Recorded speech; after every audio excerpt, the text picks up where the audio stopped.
بسم اللہ الرحمن الرحیم۔ ناظرین السلام علیکم۔ نیوز چینل کھاریاں گزٹ میں ہوں گل بخشال میں۔ آج کا کالم بعنوان پاکستان آزاد نہیں، مقبوضہ پاکستان ہے۔ ناظرین، پاکستان بھر میں انتخابات کا اعلان ہو چکا ہے، لیکن الیکشن کی گہما گہمی نظر نہیں آئی، اور سوشل میڈیا پر نگران دور حکمرانی سے نفرتوں کا کھیل جاری ہے۔ سرکار کی زبان میں بولنے والے درباری زبان فروش اور قلم فروش ہیں، سچائی تک رسائی ممکن نہیں۔ جھوٹ پر پاکستان کا کاروبار حیات رقصاں ہے۔ الیکشن کمیشن کا کہنا ہے کہ انتخابات کی شفافیت کو مشکوک بنانے کی کوشش کی جا رہی ہے۔ یہ چور کی داڑھی میں تنکے والی بات ہے۔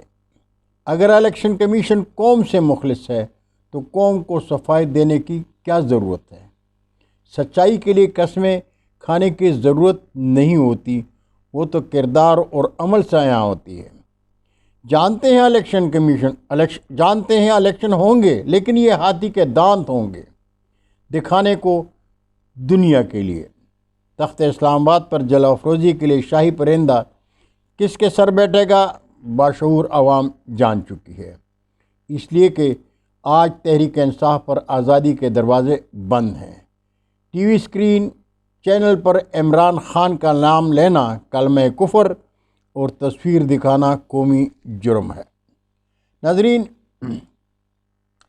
خان اس انتظار میں ہے کہ میرے ہم نوا باہر نکلیں گے، لیکن وہ یہ بھی جانتے ہیں کہ نگران دور غلامی میں صدائے حق کے لیے جو باہر نکلتا ہے اندر ہو جاتا ہے، جو بولتا ہے اس کی زبان کاٹ دی جاتی ہے، جو قلم اٹھاتا ہے اس کا وجود ہی غائب کر دیا جاتا ہے، دفنانے کے لیے لاش بھی نہیں ملتی۔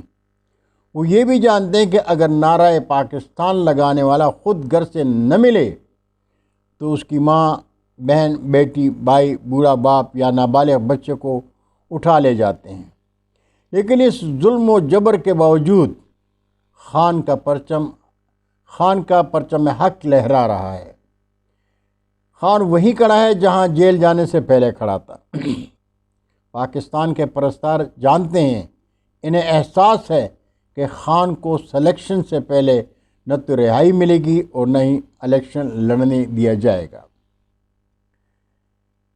ناظرین، امریکہ میں 9/11 کا سانحہ دنیا اسلام کے خلاف یہود کی سازش تھی، اور پاکستان میں 9/05 تحریک انصاف کے خلاف امریکہ کے درباریوں کی سازش تھی۔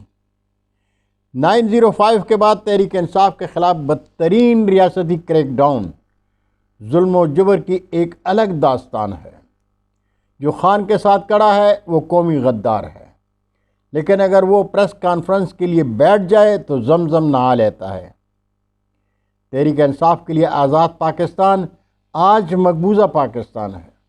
دنیا جانتی ہے دور حاضر میں جو بدترین ریاستی جبر تحریک انصاف کے خلاف ہے، پیپلز پارٹی کے خلاف دور ضیاء الحق میں بھی نہیں تھا۔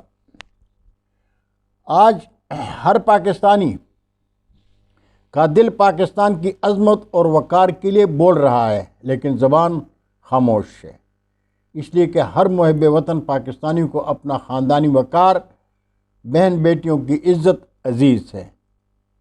لیکن اس کا یہ مطلب بھی نہیں کہ پاکستان دوست عمران خان کو بھول گئے ہیں۔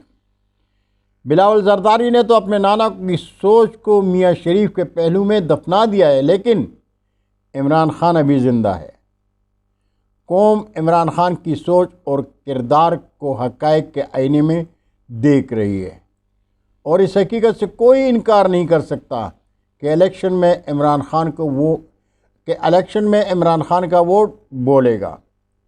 اس لیے عظیم پاکستان اور قومی وقار کے لیے بہتر ہوگا کہ تحریک انصاف کے خلاف ریاستی جبر کا سلسلہ بند کر دیں۔ پاکستان کی عوام کو پاکستان کی تقدیر کا آزادانہ فیصلہ کرنے کا قومی حق دیا جائے اور حق کو تسلیم کیا جائے، لیکن اگر تحریک انصاف کی عوامی طاقت کو نظر انداز کر کے الیکشن کو سلیکشن میں بدل دیا گیا، اگر عوام کے قومی اعتماد کو مجروح کیا گیا تو افواج پاکستان کے جرنیلوں کے دامن پر لگا داغ دائم ہو جائے گا اور دنیا جان جائے گی کہ پاکستان آزاد نہیں، مقبوضہ پاکستان ہے۔ بہت شکریہ ناظرین، یہ تھا آج کا کالم جو آپ کے گوش گزار کے انشاءاللہ برقی رابطے میں پھر ملاقات ہوگی، تب تک کے لیے اجازت چاہوں گا۔ پاکستان زندہ باد۔